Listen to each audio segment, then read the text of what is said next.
bila kita lihat pada hendak pergi ke masjid, kena ambil 3 booster. Tapi kalau kita nak pergi ke restoran mana-mana dekat KLCC pun, tak adalah kita disuruh bawa garpu, bawa sudu sendiri ke, tak ada. Tapi kalau sebagai umat Islam pergi ke masjid, kena bawa sejadah sendiri and everything. So this is the thing yang kita rasa, where is the science? Baru-baru ini media sosial dikejutkan dengan kemenangan seorang doktor perubatan dalam pembicaraan kes yang melibatkan kerajaan Malaysia. Doktor tersebut didakwa kerana memberikan maklumat palsu mengenai vaksin dan program vaksinasi yang dilaksanakan oleh kerajaan semasa pandemik COVID-19. Dr. Roland Victor, seorang doktor perubatan dan pempengaruh media sosial di Malaysia, memiliki kepakaran dalam bidang perubatan am, terutamanya yang berkaitan dengan hormon dan kesihatan lelaki. Dengan lebih 15 tahun pengalaman dalam sektor kesihatan baik di kerajaan maupun swasta, Dr. Roland kini berkhidmat sebagai doktor residen utama di The KL Sky Clinic, sebuah klinik kesihatan gaya hidup yang terletak berhampiran KLCC. Kontroversi mengenai Dr. Roland bermula apabila beliau menarik perhatian ramai dengan kenyataan-kenyataan yang kritikal tentang vaksin COVID-19, termasuk dakwaannya bahawa vaksin tersebut berbahaya.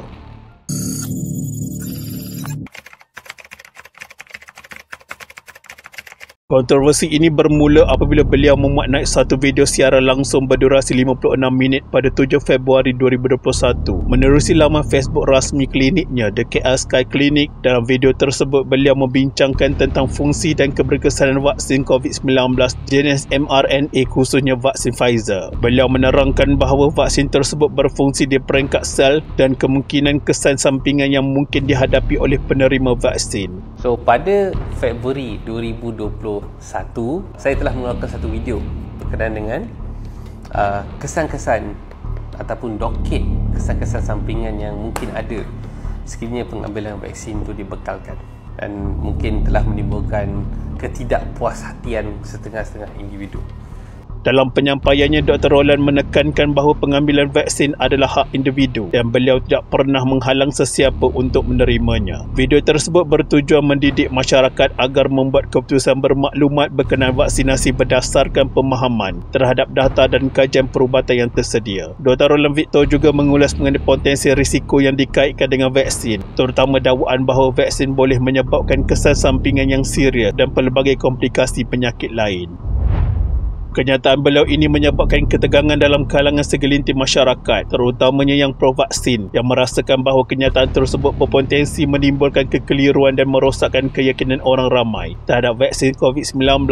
Dalam konteks Malaysia, vaksinasi telah menjadi topik yang sangat sensitif, terutamanya kerana kerajaan Malaysia telah memulakan program vaksinasi besar-besaran untuk memerangi COVID-19 dan mengurangkan beban hospital. Oleh itu, Dr. Roland Victor dilihat oleh setengah pihak sebagai mengganggu usaha-usaha kerajaan ini. Sebahagian besar reaksi datang dari individu yang mendukung vaksinasi, yang menganggap kenyataannya berbahaya dan tidak bertanggungjawab. Mereka berpendapat bahawa beliau sepatutnya memberi lebih banyak maklumat yang sahih dan berdasarkan bukti sains dalam video tersebut. Namun, ada juga segelintir penyokong yang mendakwa bahawa Dr. Roland Victor berhak untuk menyuarakan pandangannya dan mengkritik dasar vaksinasi yang disarankan oleh kerajaan. Keadaan semakin tidak terkawal. Pada masa itu, beberapa pihak yang terlibat dalam bidang kesihatan, termasuk organisasi perubatan, menyuarakan kebimbangan tentang kenyataan Dr. Roland Victor. Mereka menegaskan bahawa sebagai seorang doktor, beliau sepatutnya memberi contoh yang baik dan memastikan kenyataannya selaras dengan amalan berasaskan bukti.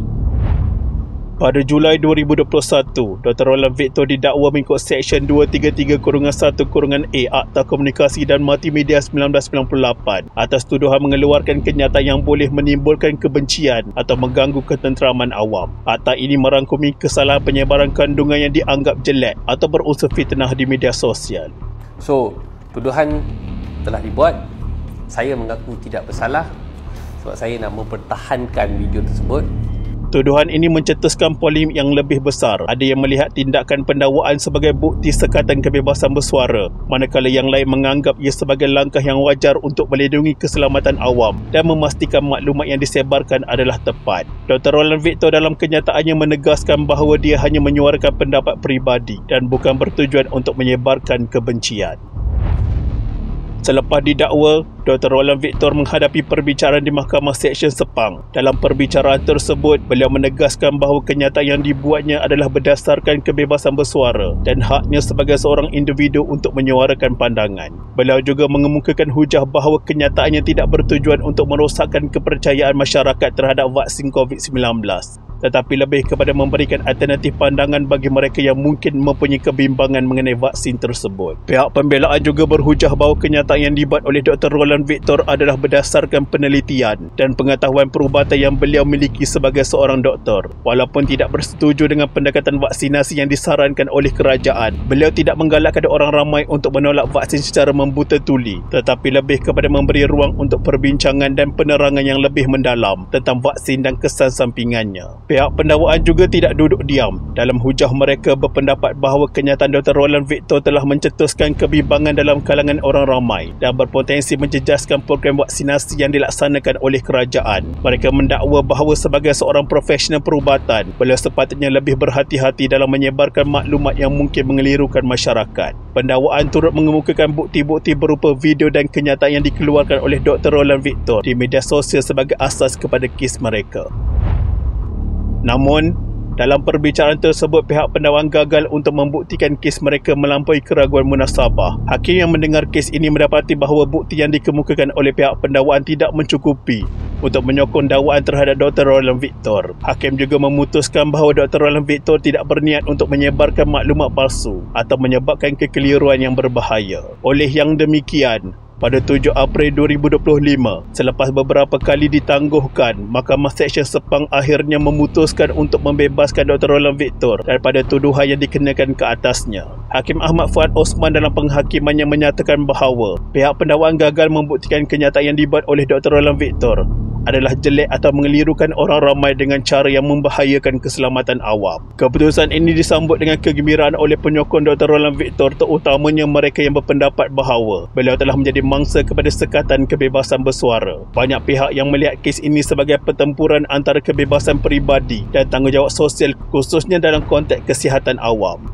Membuktikan bahawa kerana tuduhan yang menyebabkan statement Dr. Roland yang mengatakan bahawa Pfizer digunakan sebagai acid test kepada rakyat kita, dan ini suatu benda yang jelek, tetapi telah diakui oleh saksi utama mereka sendiri, iaitu Tan Sri Isham, Muhammad Isham, iaitu SP7. SP7 mengatakan bahawa apa yang dinyatakan oleh Dr. Roland adalah perkara yang benar, perkara yang betul, it's very scientific tentang acid test digunakan kepada frontliner. Yang pertama. Kedua ialah isu sama ada tuduhan di bawah section CMC berkenaan dengan memberi 23A mendatangkan kegusaran kepada orang awam, menunjukkan bahawa tidak ada saksi orang awam pun dibawa sebagai keterangan untuk menyokong perkara ini. Apa yang ada cuma keterangan yang dibawa oleh saksi SP7 itu sendiri, iaitu Tan Sri Isham. Dia sendiri mengaku bahawa dia sendiri yang merasa gusar. Jadi maknanya tidak ada saksi awam. Ketika kerajaan sibuk mempromosikan vaksin sebagai penyelamat sejagat, ramai rakyat disuntik bukan dengan keyakinan tetapi dengan ketakutan. Takut hilang kerja, takut disisih, takut tak boleh rentas negeri. Mereka tidak diberi pilihan sebenar, hanya arahan dalam bentuk ugutan halus. Dan apabila kesan sampingan mula muncul sehingga kematian mengejut, apa reaksi kerajaan? Diam, disorok, disapu bawah kapet atas nama kebajikan awam. Ironinya, rakyat yang hanya bertanya apa kandungan vaksin ini atau kenapa ada orang muda sihat mati selepas dos kedua, dilabel anti-vaksin, disiasat, didakwa. Mereka yang mempersoalkan bukan diberi jawapan, tapi dipaksa diam. Inilah realiti vaksinasi ala paksaan dalam sistem yang kononnya demokrasi. Kepada Dr. Roland Victor, tahniah diucapkan. Anda bukan sahaja seorang doktor, tetapi lambang keberanian intelektual yang sejati. Dalam lautan kebisuan dan kepatuhan membuta tuli, Anda bangkit membawa suara logik dan fakta. Anda tidak gentar didakwa, tidak goyah digertak, dan akhirnya Anda membuktikan bahawa kebenaran tak perlu permit kerajaan untuk wujud. Kemenangan Anda adalah kemenangan semua rakyat yang pernah dituduh, ditekan dan dihukum hanya kerana bertanya. Anda mengangkat martabat profesion perubatan bukan sebagai alat propaganda, tetapi sebagai benteng ilmu dan integriti. Kami bangga kerana masih ada yang sanggup mempertahankan hak untuk bersuara walau berhadapan dengan sistem yang lebih suka rakyat diam dan patuh. Sekian, terima kasih.